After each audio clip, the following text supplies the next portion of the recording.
Welcome future doctor. তাহলে আমরা এই লেকচারে গ্রোথ মডেল থেকে শুরু করব। তো গ্রোথ মডেলের মেনলি দেখো দুটো গ্রোথ মডেল আমাদেরকে পড়তে হবে। একটা হচ্ছে এই এক্সপোনেনশিয়াল গ্রোথ, আরেকটা হচ্ছে লজিস্টিক গ্রোথ। এই নিচের দিকে আছে দেখো লজিস্টিক গ্রোথ। তো প্রথমে আমি জাস্ট তোমাদেরকে একটা বেসিক আইডিয়া দিয়ে দিই এক্সপোনেনশিয়াল গ্রোথ কি আর লজিস্টিক গ্রোথ কি। এক্সপোনেনশিয়াল নাম শুনে বুঝতে পারছো যে এই এক্সপোনেনশিয়ালি এটা বাড়তেই থাকবে, এর কোনো লিমিট নেই, এটা বাড়তে থাকবে বাড়তে থাকবে বাড়তে থাকবে। আর লজিস্টিক গ্রোথ এভাবে মনে রাখো, লজিক্যালি কোনটা হওয়া উচিত লজিস্টিক গ্রোথ, মানে নেচারে কোনটা হয় লজিস্টিক গ্রোথ। এক্সপোনেনশিয়াল গ্রোথ তখনই আমরা দেখবো কখন এক্সপোনেনশিয়াল গ্রোথ কি বললাম বলো, যেটা বাড়তেই থাকবে বাড়তেই থাকবে। এবার এটা তখনই দেখবো যখন খাওয়া দাওয়া আর জায়গার কোনো অভাব নেই, যেটা অ্যাকচুয়াল নেচারে কি হয়, অবভিয়াসলি হয় না। কারণ ধরো কোন একটা জায়গা, নেচারের যত পরিমাণ জায়গা আছে সেটা তো আর বাড়ছে না, পৃথিবীর আয়তন তো আর বাড়ছে না যত পপুলেশন বাড়ছে, জায়গাটা লিমিটেড। এমনকি খাওয়া দাওয়া যেটা সেটাও কিন্তু লিমিটেড। তার মানে কি এক্সপোনেনশিয়াল গ্রোথ কিন্তু আমরা ন্যাচারালিভাবে নেচারে দেখব না। কেন? কারণ ওখানে সব কিছু রিসোর্স যেটা খাওয়া দাওয়া হোক বা জায়গা হোক একটা লিমিটেড পর্যায়ে রয়েছে। আর লজিস্টিক গ্রোথ কোনটা? লজিস্টিক গ্রোথ হচ্ছে যেটা লিমিটেশন রয়েছে সেটাকে কেন্দ্র করে যেই গ্রোথটা আমরা পাই, মানে প্রথমে একটা লিমিট পর্যন্ত বাড়লো, তারপরে গিয়ে যখন দেখবো যে ওই লিমিটটার বেশি ওপরে, অর্থাৎ জায়গা একটা লিমিটেড রয়েছে, খাওয়া দাওয়া লিমিটেড রয়েছে, তো অতটার বেশি হলে খাওয়া দাওয়া শর্ট পড়ে যাচ্ছে, জায়গা শর্ট পড়ে যাচ্ছে, তাহলে তার থেকে বেশি জনসংখ্যা বাড়বে না। তার মানে ওখানে গিয়ে একটা দেখবো আর বাড়তে পারছে না, ওই ধরনের যে কার্ভটা আমরা পাবো ওটা পাবো হচ্ছে লজিস্টিক গ্রোথে। তাহলে ওভারঅল ব্যাপারটা বুঝতে পারলে দুটোর মধ্যে পার্থক্য কি। এক্সপোনেনশিয়াল গ্রোথটা একদম বাড়তেই থাকবে বাড়তেই থাকবে, আর লজিস্টিক গ্রোথটা কিন্তু একটা নির্দিষ্ট টাইম পর্যন্ত বেড়ে তারপরে কিন্তু আর বাড়তে পারবে না, কারণ আমাদের নেচারে একটা নির্দিষ্ট লিমিট রয়েছে যার বেশি পপুলেশন নেচার ধরতে পারবে না, সেটাকে আমরা দেখব পরবর্তীতে গিয়ে বলে ক্যারিং ক্যাপাসিটি। এখন আপাতত এইটুকুনি জিনিস মনে রাখলে। তো এইবার দেখো আমরা লাইন বাই লাইন যদি পড়ি, তো গ্রোথ মডেলের কথা বলছে। Does the growth of population with time show any specific predictable pattern? Obviously growth কি হয়, একটা টাইমের সাথে সাথে চেঞ্জ করে, সেটা হয় বাড়তে থাকে বা কমতে থাকে অথবা স্টেবলও থাকে কখনো কখনো। হ্যাঁ, we have been concern about এই যে unbridled human population growth and problem created by it in our country. এটা হচ্ছে লাগামহীন যে পপুলেশনটা বাড়তে থাকতে তার ফলে জানোই যে কী কী প্রবলেম হচ্ছে। জনসংখ্যা জানো ভারতে একটা খুব প্রবলেমেটিক ব্যাপার। হ্যাঁ, কারণ জনসংখ্যা প্রচুর বেশি, সেই জন্য দেখো সব জায়গাতে কম্পিটিশন বেশি। তোমরা যে নিট পরীক্ষা দিচ্ছ প্রায় 20 লাখ 25 লাখ পরীক্ষা দেয়, কিন্তু অন্যান্য দেশে কিছু দেশ বাদ দিয়ে যেখানে জনসংখ্যা আরও বেশি, যেমন চীন ধরে নাও বা আফ্রিকার কিছু দেশ বাদ দিয়ে, ওগুলো জায়গা বাদ দিয়ে যেই সব জায়গায় কম জনসংখ্যা সেখানে দেখবে মোটামুটি কিন্তু উন্নতও বেশি, ইনফ্রাস্ট্রাকচারও বেশি। কেন? কারণ জনসংখ্যা কম হওয়াতে যেই রিসোর্সগুলো আছে সেটা কম লোকেদের মধ্যে পার্টিশন হচ্ছে, তার ফলে সব লোকেরা বেশি বেশি করে রিসোর্স পাচ্ছে। কিন্তু আমাদের দেশে কী হচ্ছে, জনসংখ্যা বেশি, রিসোর্স তো সেই লিমিটেডই, তাহলে সেটা খুব কম লোকেদের মধ্যে ভাগ হচ্ছে। হ্যাঁ, তো এইখানে ওই কথাটাই বলেছে। And it is therefore natural for us to be curious is different animal population in nature behave the same way. এবার তার মানে কি, মানুষের পপুলেশন নিয়ে তো আমরা একটা আইডিয়া আছে, তো অন্যান্য প্রাণীদের পপুলেশনে কি সেইভাবে বিহেভ করে সেটা আমাদেরকে জানতে হবে। Or show some restraint on growth. এবার মানুষের পপুলেশন যেরকম বাড়তে থাকছে, অন্যান্য পশুদের পপুলেশনে কি এরকমভাবে বাড়তে থাকে নাকি কোনো বাধা রয়েছে? এই কথাটার মানে হচ্ছে কোনো বাধা রয়েছে। হ্যাঁ, তো তারপরে আমরা চলে আসছি প্রথমে, perhaps we can learn a lesson or two from nature on how to control population growth. এইবার আমরা দেখব হচ্ছে দুটো, যেটা বললাম আমরা পড়বো, একটা পড়বো হচ্ছে এক্সপোনেনশিয়াল গ্রোথ আর একটা লজিস্টিক গ্রোথ। প্রথমে এক্সপোনেনশিয়াল গ্রোথের কথা বলছে। তো এক্সপোনেনশিয়াল গ্রোথ কি দেখো, রিসোর্সেস যেমন হচ্ছে ফুড আর স্পেস, যেটা আমি বললাম রিসোর্সেস বলতে কি, কোনো পপুলেশন বাড়বে না কমবে সেটা ডিপেন্ড করছে তার খাওয়া দাওয়া কতটা রয়েছে প্লাস জায়গা কতটা রয়েছে সেটার ওপর। হ্যাঁ, তো রিসোর্সেস হচ্ছে ফুড আর space. Availability is the obviously essential for the unimpeded growth, মানে হচ্ছে গ্রোথটা যে বাড়তে থাকবে তার জন্য এই ফুড আর স্পেস এই দুটো অ্যাভেলেবেল আছে কিনা সেটা খুব ইম্পর্টেন্ট জিনিস। যদি অ্যাভেলেবেল থাকে তাহলে বাড়তেই থাকবে বাড়তেই থাকবে। হ্যাঁ, তারপর বলছে ideally when resources in the habitat are unlimited, যখন রিসোর্সেস আনলিমিটেড আইডিয়ালি, যেটা হয় না অ্যাকচুয়ালি নেচারে, এখানে জাস্ট বলছে যে যদি আনলিমিটেড হয় তাহলে each species has ability to realise fully innate potential to growth in number. ওইটাই বলেছে যদি আনলিমিটেড রিসোর্স থাকে তাহলে কোনো স্পিসিসের পপুলেশন গ্রোথটা মানে নিজের সব থেকে এক্সট্রিম হাইয়েস্ট পর্যায়ে থাকবে, যে ওরা নিজেদের পপুলেশনটা গ্রোথ করতেই থাকছে। হ্যাঁ, as Darwin observe while developing his theory of natural selection. এবার ন্যাচারাল সিলেকশন অ্যাকচুয়ালি কী দেখেছে ডারউইন? ন্যাচারাল সিলেকশনে যেটা ডারউইন দেখেছে সেটা কি? সেটা হচ্ছে ডারউইন বলেছিল যে সার্ভাইভাল অফ দ্য ফিটেস্ট। এবার সার্ভাইভাল অফ দ্য ফিটেস্ট কেন হবে? কারণ নেচারে সব কিছু লিমিটেড বলেই তো সেখানে কম্পিটিশন হবে, আর কম্পিটিশনে কে জিতবে? যে ফিট। সেই জন্য সে ফিট বলে বেশি রিপ্রোডাকশন করবে, তার ফলে তার বেশি বাচ্চা হবে, তার ফলে তার যেই জেনেটিক্স জিনগুলো রয়েছে সেটা নেচারে বেশি সার্ভাইভ করবে। এইটাই হচ্ছে actually survivor of the fittest. হ্যাঁ, তো এইখানেও ডারউইন দেখেছে যে আলটিমেটলি কিসের জন্য লড়াইটা হচ্ছে? রিসোর্সের জন্য। হ্যাঁ, তো এখানে আরেকটা জিনিস কি বলেছে পরের লাইনে? Then the population grows in an exponential or geometrical fashion. তো তারপরে কি দেখবো আমরা? পপুলেশন গ্রোথটা আলটিমেটলি এক্সপোনেনশিয়ালিভাবে বাড়ছে অথবা জিওমেট্রিক্যালি এরকমভাবে বাড়তেই থাকছে, যে কোনো একটা হচ্ছে। এরপর দেখো কি বলেছে এখানে? এখানে বলেছে যে in an population of size N. এবার এখানে ধরে নিচ্ছে যে কোনো একটা পপুলেশন টোটাল রয়েছে, যেটা হচ্ছে টোটাল পপুলেশন কত রয়েছে? এন সংখ্যক। তারপরে বার্থ রেট বলেছে এখানে আর ডেথ রেট, সরি আর বলেনি, এখানে বি বলেছে। বার্থ রেট বি আর ডেথ রেট বলে দিয়েছে ডি। এবার দেখো এখানে একটা জিনিস মনে করো, এখানে কিন্তু বার্থ রেট বলেছে, অর্থাৎ not total but per capital birth. Birth rate মানে কি? বার্থ রেট মানে এর আগের লেকচারে আমরা যে এমসিকিউগুলো করেছি ওখানে কিন্তু আমরা বার্থ রেট বের করেছি। কিভাবে? যে পার ক্যাপিটাতে কতজন জন্মাচ্ছে, অর্থাৎ ধরো 100 জনের যদি পপুলেশন ছিল সেখানে দেখা যাচ্ছে 10 জন জন্মাচ্ছে এক বছরে, তাহলে বার্থ রেট কত হচ্ছে এখানে? 10/100 অর্থাৎ 0.1 পার 100 জনে হচ্ছে এখানে বার্থ রেট এটা হচ্ছে। এবারে যদি এটা হাজারে করি তাহলে কত হয়ে যাবে? 1 হয়ে যাবে। এটা তো বুঝতে পেরেছো আশা করি। তো এইটাই হচ্ছে যেটা 1 হলো হাজারে, সেটা হচ্ছে বার্থ রেট। আর টোটাল বার্থটা কত ছিল? সেটা ছিল হচ্ছে 100তে 10 জন জন্মাচ্ছে, টোটাল বার্থটা ছিল 10। আর এখানে বার্থ রেট কত হলো হাজারে? সেটা হলো 1। তো এখানে আমি বার্থ রেটের কথা বলছি, ঠিক তেমনভাবে ডেথ রেটের কথা বলছি, টোটালটা নয় কিন্তু। হ্যাঁ, তো বার্থ রেট যদি আমার বি হয় আর ডেথ রেট যদি আমার ডি হয় আর টোটাল পপুলেশন রয়েছে এন। হ্যাঁ, তারপর এখানে তাহলে আমি কি বের করব? যে পপুলেশনের গ্রোথটা কত হচ্ছে, অর্থাৎ চেঞ্জ কত হচ্ছে, সেটা আমি বের করব ডি এন বাই ডিটি। এবার তোমরা জানো যাদের মোটামুটি ম্যাথ রয়েছে আর ফিজিক্স তো সবারই রয়েছে যারা নিট দিচ্ছ, যে ডেরিভেশন যখন করছি ডিএন বাই ডিটি বলতে কি বোঝাচ্ছে? একটা স্মল টাইমে কতটা চেঞ্জ হচ্ছে পপুলেশনের। হ্যাঁ, তাহলে স্মল টাইমে ডিটিটা বলতে আমাদের স্মল টাইম বোঝাচ্ছে, আর ডিএনটা বলতে কি বোঝাচ্ছে? যে কতটা চেঞ্জ হচ্ছে আর কি। তো ডিএন বাই ডিটিটা এই স্মল টাইমে কতটা পপুলেশনের চেঞ্জ হচ্ছে সেটা কিসের ওপর ডিপেন্ড করবে? অবভিয়াসলি যতজন জন্মাচ্ছে অর্থাৎ বি মাইনাস যতজন মারা যাচ্ছে ডি ইন্টু আগের যেই পপুলেশনটা ছিল B minus D into N. এই ইকুয়েশনটাই কিন্তু এখানে লেখা রয়েছে, দেখো। তাহলে বুঝতে পেরেছো এই ইকুয়েশনটা কীভাবে এসছে? এইবার বি মাইনাস ডিটা অ্যাকচুয়ালি কি? যতজন জন্মাচ্ছে মাইনাস যতজন মারা যাচ্ছে, তার মানে ইন্টারনালি কতজন বাড়ছে।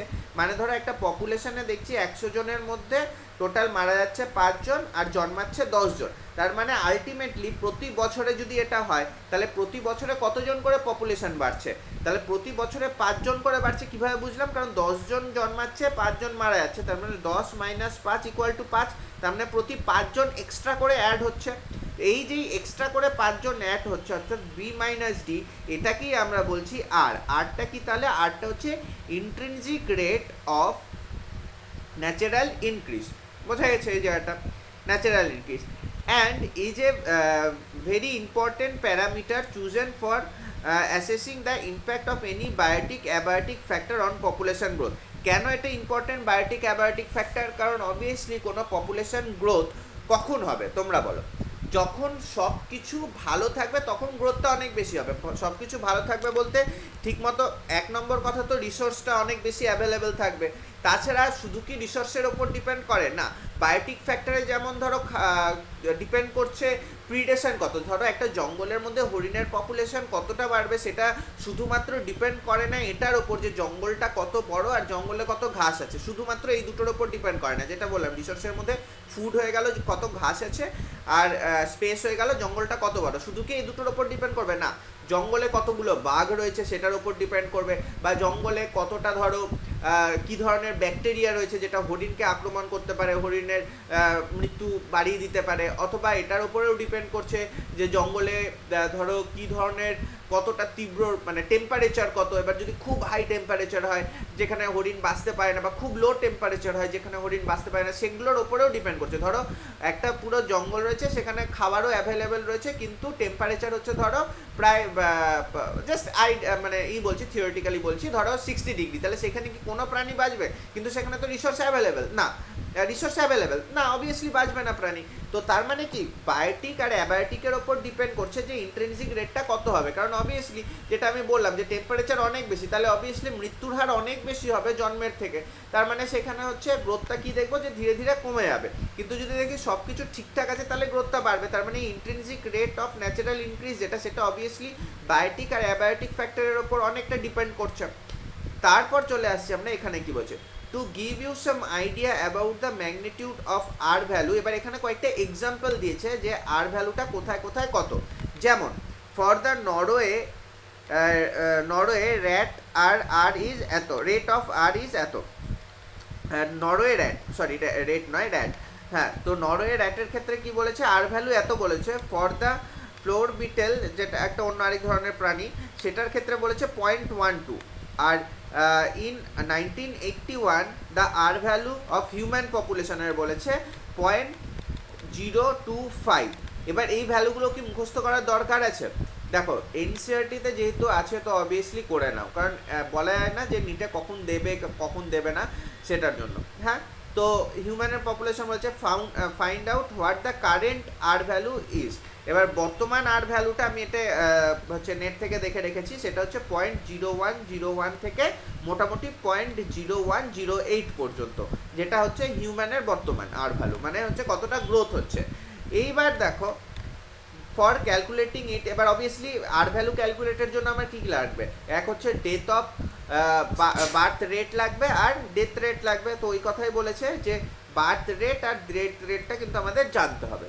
তো এইখানে কিছু ফ্যাক্ট বলেছে যে নরওয়ে র্যাটের আর ভ্যালু কত, হ্যাঁ তারপরে কিছু বলেছে এই বিটেলের আর ভ্যালু কত, 1981-এ আর ভ্যালু মানুষের কত ছিল, এখন কত আছে সেটা তোমাদেরকে জানতে বলেছে, যেটা আমি বললাম একটা রাফ আইডিয়া। হ্যাঁ এরপর দেখো যেটা বলেছে the above equation describe the exponential or geometric growth pattern of a population.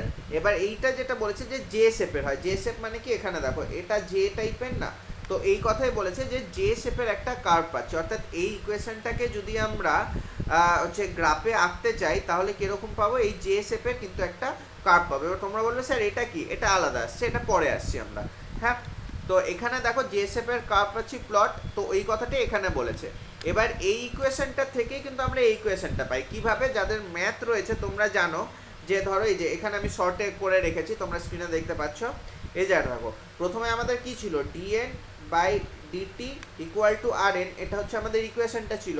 এবার আমি কি করলাম, আরটাকে এইদিকে রাখলাম আর যেই এনটা রয়েছে এটাকে এইদিকে নিয়ে গেলাম, অর্থাৎ এইটা হলো ডিএন বাই এন, আর যে ডিটিটা ছিল ওটাকে এইদিকে নিয়ে গেলাম, তো এইদিকে হয়ে গেল আর ডিটি। এটা বুঝতে পেরেছো, যেটা হচ্ছে এই যে এই পার্টটা DN by N equal to R DT. এবার আমি দুই দিকেই ইন্টিগ্রেশন করে দিলাম, এই যে ডিএন বাই এন এটা আর ডিটি। এবার ইন্টিগ্রেশন করলে তোমরা ইন্টিগ্রেশনের ফর্মুলা জানো, তাহলে সেই ক্ষেত্রে এটার ক্ষেত্রে কি হবে এল এন এন হয়ে যাবে, আর এটার ক্ষেত্রে কি হবে আর টি প্লাস সি, সিটা হচ্ছে কনস্ট্যান্ট অবভিয়াসলি ইন্টিগ্রেশনে যেটা আসছে। তারপরে এখানে কি বলে দিয়েছে, তারপরে আমি যদি এল এনটা ওঠাই দুই দিক থেকে, এটা পুরোপুরিভাবে ম্যাথমেটিক্যাল, যাদের ম্যাথ রয়েছে লগারিদমের অঙ্কগুলো করেছে এলএনের অঙ্ক করেছে তারা এটা বুঝতে পারবে।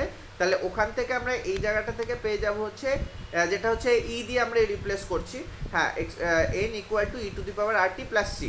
এবার ওইখান থেকেই আমরা পরবর্তীতে পেয়ে গেলাম এই ইকুয়েশনটা। তো এটা অবভিয়াসলি তোমাদের লাগবে না, এটা কখনোই দেবে না, আমি জাস্ট যারা ম্যাথ রয়েছে, আর যারা বুঝতে চাও কিভাবে এলো সেই ক্ষেত্রে আমি এটা বলেছি যে এই ইকুয়েশনটা থেকেই কিন্তু অ্যাকচুয়ালি এইটা এসছে। এবার এখানে কোনটা কি ডিনোট করছে, অবভিয়াসলি এনটি যেটা এটা ডিনোট করছে population density after tea time, মানে টি টাইম পর পপুলেশন ডেনসিটিটা কত হবে। আর এন নট যেটা এটা ডিনোট করছে যে পপুলেশন ডেনসিটি প্রথমে কত ছিল। আর ইটা হচ্ছে অবভিয়াসলি লগের বেস, যেটা লগারিদমের বেস, যেটার ভ্যালু হচ্ছে 2.71828। আর যেটা সেটা হচ্ছে intrinsic rate of natural increase, যেটা এর আগেই বলেছি বি মাইনাস ডি যেটা। তাহলে অর্থাৎ এবার এখান থেকে আমরা এই জিনিসটা জানতে পারলাম। এরপর আমরা চলে আসছি, দেখো any species growing exponentially under unlimited resource. তাহলে সেক্ষেত্রে আমরা সবসময় দেখবো এই ইকুয়েশনটাই হচ্ছে, অর্থাৎ বাড়তেই থাকবে জে শেপ আমরা কার্ভ পাবো এইখানে জে শেপ। কেন? এটা অবভিয়াসলি দেখো পপুলেশন ডেনসিটি কি, আর টাইমের সাথে দেখো পপুলেশন ডেনসিটি বাড়তেই থাকছে, এরকমভাবে বাড়তেই থাকবে পপুলেশন ডেনসিটি, কোনো কিন্তু লিমিট নেই। কিন্তু এইখানে কি হচ্ছে, ওই কথাটাই বলেছে যে unlimited resource condition can reach enormous population density in short time. তো অল্প টাইমে কিন্তু পপুলেশন ডেনসিটি অনেক বেড়ে যাবে যদি আনলিমিটেড রিসোর্স থাকে। হ্যাঁ, তারপরে ওইটাই বলছে ডারউইন শোর how even a slow growing animal. এবার এখানে একটা জাস্ট এক্সাম্পল দিয়েছে, যেমন এলিফ্যান্ট খুব কম রিপ্রোডাকশন করে। হ্যাঁ, তোমরা নেটে গিয়ে দেখবে কোন অ্যানিম্যাল বছরে কটা বাচ্চা দেয় বা কত দিন ধরে বাচ্চা ধারণ করে, সেটার উপর ডিপেন্ড করছে। তো অ্যানিম্যাল এলিফ্যান্ট, হাতি খুব স্লো গ্রোয়িং। হ্যাঁ, তো এমনকি যদি এইরকম হাতির মতো স্লো গ্রোয়িং অ্যানিম্যালও যদি আনলিমিটেড রিসোর্স পায়, তাহলে কিন্তু প্রচুর পরিমাণে কোনো চেক না থাকলে এদের পপুলেশনও প্রচুর বেড়ে যেতে পারে।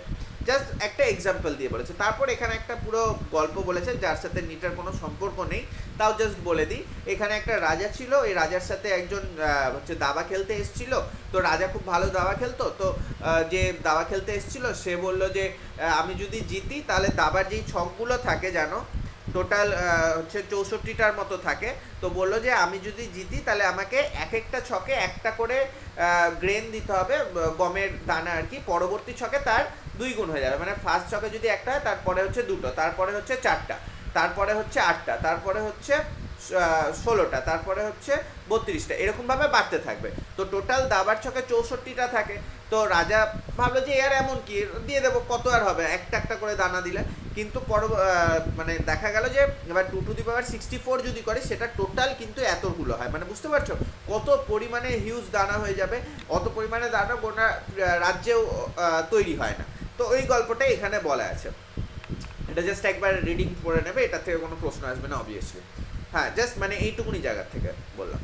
হ্যাঁ, এরপর আমরা চলে আসছি লজিস্টিক গ্রোথ কি, যেটা আমরা প্রথমেই বললাম যে নেচারে কি হয়। অ্যাকচুয়ালি নেচারে কিন্তু একটা নির্দিষ্ট ক্যারিং ক্যাপাসিটি থাকে। ক্যারিং ক্যাপাসিটি কি, যেটা বললাম যে ম্যাক্সিমাম যে পরিমাণে পপুলেশনকে নেচার ক্যারি করতে পারে তার রিসোর্সেস দিয়ে, তার খাওয়া দাওয়া দিয়ে, তার স্থান দিয়ে, বুঝতে পেরেছো? তো ওটাই হচ্ছে ক্যারিং ক্যাপাসিটি। এবার ওই কথা এখানে বলেছে যে no population of any species in nature has at its disposal unlimited resources to permit exponential growth. এটা খুব ইম্পর্টেন্ট লাইন। নেচারে কিন্তু কখনোই এক্সপোনেনশিয়াল গ্রোথ আমরা দেখবো না ন্যাচারালি। শুধুমাত্র এক্সপোনেনশিয়াল গ্রোথ কখন দেখবো, যখন ধরো ল্যাবরেটরিতে কাজ করছি, কোনো ব্যাকটেরিয়াকে আমি গ্রো করছি পেট্রি ডিশে, ওখানে আমি যত ইচ্ছা খাবার দিচ্ছি, যত ইচ্ছা স্পেস দিচ্ছি, সেক্ষেত্রেই শুধুমাত্র কিন্তু দেখবো এক্সপোনেনশিয়াল গ্রোথ হচ্ছে। বাকি কিন্তু ন্যাচারালিভাবে নেচারে কখনোই এক্সপোনেনশিয়াল গ্রোথ দেখবো না। হ্যাঁ, তো তারপরে এখানে কি বলেছে দেখো, this leads to competition between individual. এবার কেন এক্সপোনেনশিয়াল গ্রোথ দেখবো না, কারণ জায়গা আমার কাছে লিমিটেড, খাবার লিমিটেড। তার ফলে হচ্ছে ধরো একটা জঙ্গলের মধ্যে ধরে নিলাম বাঘ সিংহ কিছু নেই, কিন্তু একটা জঙ্গলের জায়গা লিমিটেড। আর ধরো যে জঙ্গলে যে পরিমাণে ঘাস তৈরি হয় সেটাও লিমিটেড। এবার হরিণ আমি ছেড়ে দিয়েছি, হরিণ কি আনলিমিটেড বাড়তেই থাকবে? না, কারণ একটা লিমিট পর্যন্ত যখন হরিণ বাড়বে তারপরে খাবারটা তো লিমিটেড রয়েছে। এবার ওইটুকুনি খাবারের জন্য বাকি যেই হরিণগুলো আছে তারা কম্পিটিশন করবে, তার ফলে কিছু হরিণ খেতে পাবে না, তার ফলে তারা মারা যাবে। তার মানে কি, ওখানে একটা চেক লাগিয়ে দিলাম, তার বেশি পপুলেশন কিন্তু বাড়তে পারবে না। ওই কথা এখানে বলছে যে কম্পিটিশন বিটুইন ইন্ডিভিজুয়াল, তখন হরিণের সাথে আরেকটা হরিণের কিন্তু কম্পিটিশন লাগবে, লিমিটেড খাবার রয়েছে, কে খেতে পারছে তার জন্য। হ্যাঁ, ফর লিমিটেড রিসোর্সেস, যেটা বললাম eventually the fittest individual will survive, যেটা বললাম। তার ফলে ধরো একটা জঙ্গলে, যেটা এক্সাম্পল দিচ্ছি, হরিণ, ধরো একটা জঙ্গলে 20টা হরিণ বেঁচে থাকার মতো খাবার তৈরি হয়।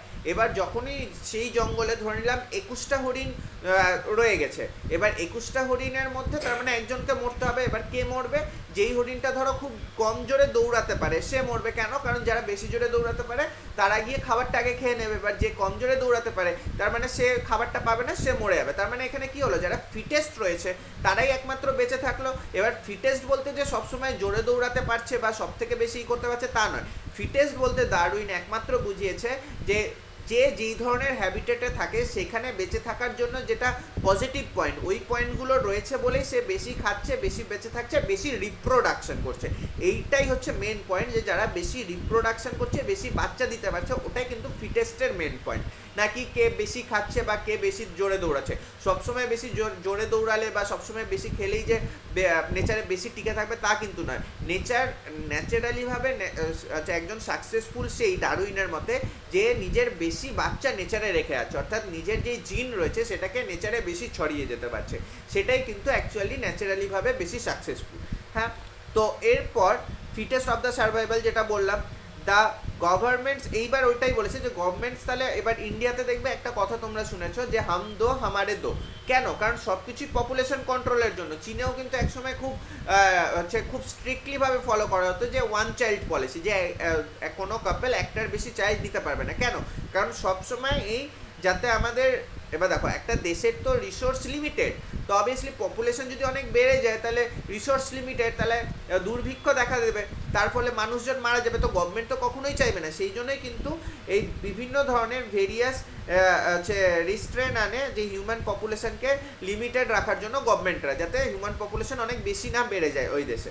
হ্যাঁ, তো এইটাই এখানে বলেছে যে কোনো একটা নেচারে যে পরিমাণের পপুলেশন সেই নেচারটা বা জায়গাটা বা হ্যাবিটেটটা ম্যাক্সিমাম যেটা ক্যারি করতে পারবে সেটাকেই আমরা বলি ক্যারিং ক্যাপাসিটি, আর ওটা আমরা কে দিয়ে ডিনোট করি। বুঝতে পেরেছো?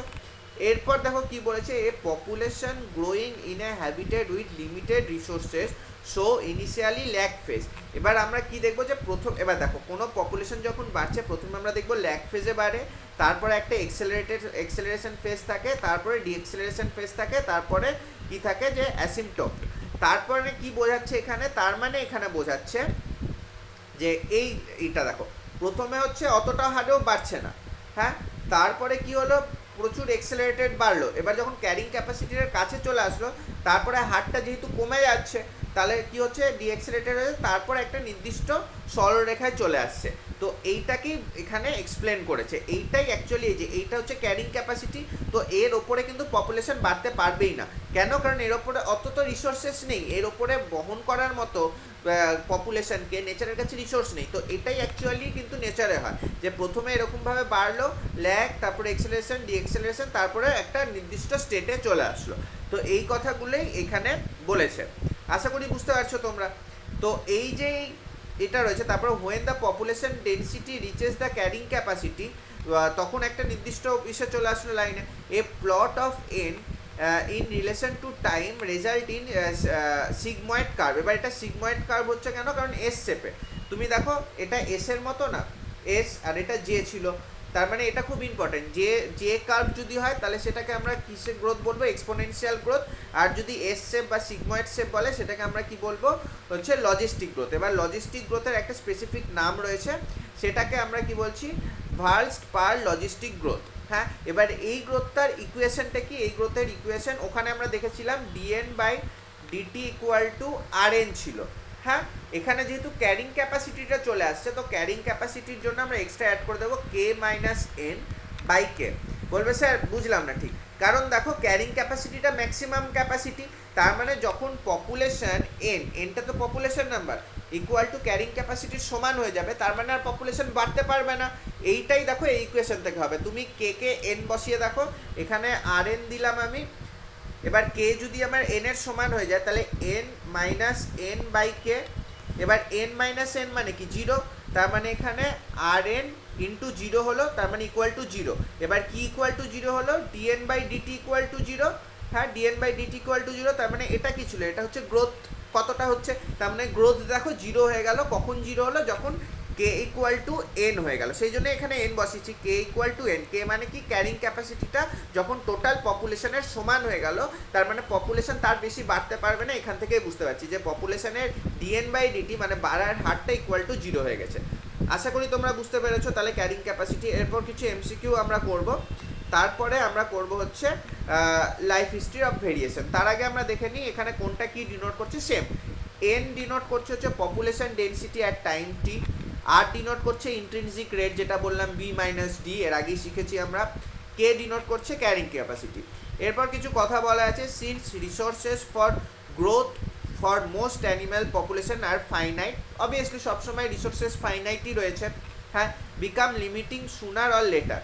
হ্যাঁ, তারপরে the logistic growth model is consider a more realistic, obviously নেচারে এটাই সবসময় কিন্তু দেখা যায়, তো মোর রিয়ালিস্টিক।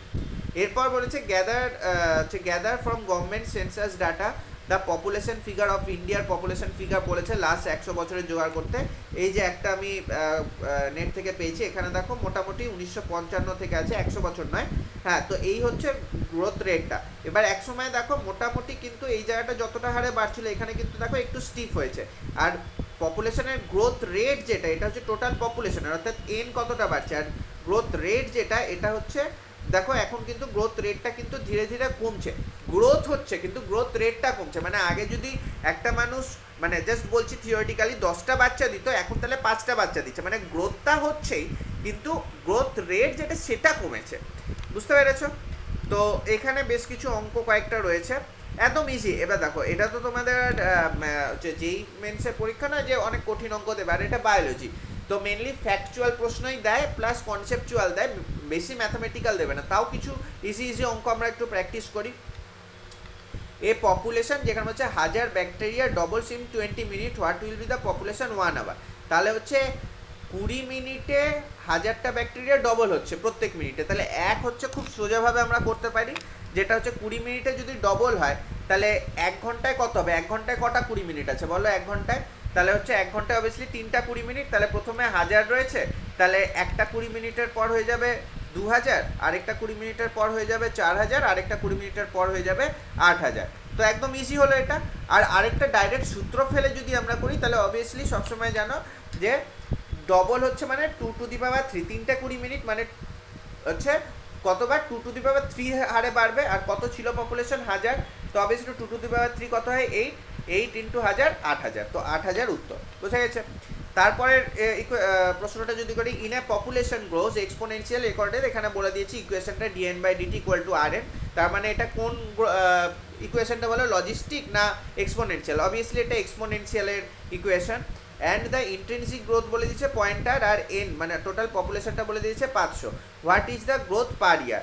তার মানে এখানে দেখো dN by DT equal to R N, আমাকে আর বলে দিয়েছে, এন বলে দিয়েছে, গ্রোথ পার ইয়ার বলছে, মানে ডিএন বাই ডিটিটা বের করতে বলেছে। তাহলে অবভিয়াসলি খুব সোজা, আর হচ্ছে 0.1 এখানে বলে দিয়েছে, আর এনটাও বলে দিয়েছে 500, তাহলে গ্রোথ কত হচ্ছে 50, হয়ে গেল উত্তর, একদম ইজি। তারপরে দেখো বলেছে a logistic population has a carrying capacity K, K বলে দিয়েছে 1000, currently has 200 individual, if r এত what is the growth rate? তাহলে এটাও খুব সোজা গ্রোথ রেটে। এবার ওখানে তোমরা ইকুয়েশন কি জানো লজিস্টিক গ্রোথে, সেটা জানি আমরা DN by DT equal to R N, এটা হয়ে গেল এক্সপোনেনশিয়াল গ্রোথে। আর এর সাথে যদি আমি কে মাইনাস এন বাই কে করে দিই, তাহলে এটা হয়ে গেল লজিস্টিক। হ্যাঁ, তাহলে এখানে আমাকে আর বলে দিয়েছে 0.5, এন বলে দিয়েছে কত, এন বলেছে, হ্যাঁ এন বলে দিয়েছে 200, আর এই যে এখানে এন বলে দিয়েছে 200টা ইন্ডিভিজুয়াল মানে টোটাল পপুলেশন, আর এখানে কে মাইনাস এন, এবার কে কত বলেছে, কে বলেছে 1000, তার মানে 1000 মাইনাস এন কত, এন হচ্ছে 200 বাই কে মানে হচ্ছে 1000। এবার এটা যদি সলভ করো কত হচ্ছে, প্রথমে এটা আমরা করে নিলাম 0.5 আর 200তে কত হয়, 5 দুগুণ 10, 0 0, আর এখানে 0.5 ছিল মানে এটা 100 হয়ে গেল, ইন্টু এদিকে হবে হচ্ছে 800 বাই 1000, 0 0 0 0 কাটলো, এখানে 0 0 কাটলো, তার মানে এটা হয়ে গেল 8 আর 10 80, উত্তর হয়ে যাবে 80। আশা করি বুঝতে পেরেছো।